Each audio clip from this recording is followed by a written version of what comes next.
నమస్కారం. ఈటీవీ 360కి స్వాగతం. ముందుగా ప్రధానాంశాలు. రేపు మంత్రిమండలి కీలక సమావేశం. ఘోష్ కమిషన్ ఇచ్చిన కాళేశ్వరం నివేదికపై చర్చించే అవకాశం.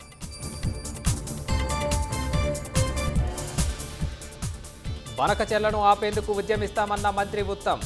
ప్రాజెక్టు పేరుతో కాంగ్రెస్ను దెబ్బతీసే కుట్రకు తెరలేపారన్న భట్టి. తనపై అనుచిత వ్యాఖ్యలని బీఆర్ఎస్ పెద్దలే ప్రోత్సహించారన్న కవిత. కేసీఆర్ వ్యతిరేకుల వ్యాఖ్యలనే వల్లవేస్తున్నారన్న జగదీష్ రెడ్డి. రంగారెడ్డి జిల్లా చేవెళ్లలోని ఫామ్ హౌస్లో మత్తు పదార్థాల కలకలం. పుట్టినరోజు వేడుకల్లో డ్రగ్స్ వినియోగం. క్వారీలో గ్రానైట్ రాయి పడి 6 మృత్యువాత. ఏపీలోని బాపట్ల జిల్లా బల్లికొరవలో దుర్ఘటన. ధర్మస్థల సామూహిక ఖననం కేసులో కొత్త కోణం. అసహజ మరణాల రికార్డు మాయం చేసిన పోలీసులు.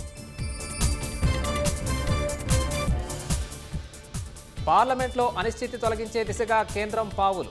క్రీడా బిల్లును రేపటి లిస్టింగ్లో చేర్చిన లోక్సభ. రష్యాతో కొనుగోలుపై వెనక్కి తగ్గిన భారత్. దేశ ఇంధన భద్రతే ముఖ్యమని తేల్చి చెప్పిన కేంద్రం.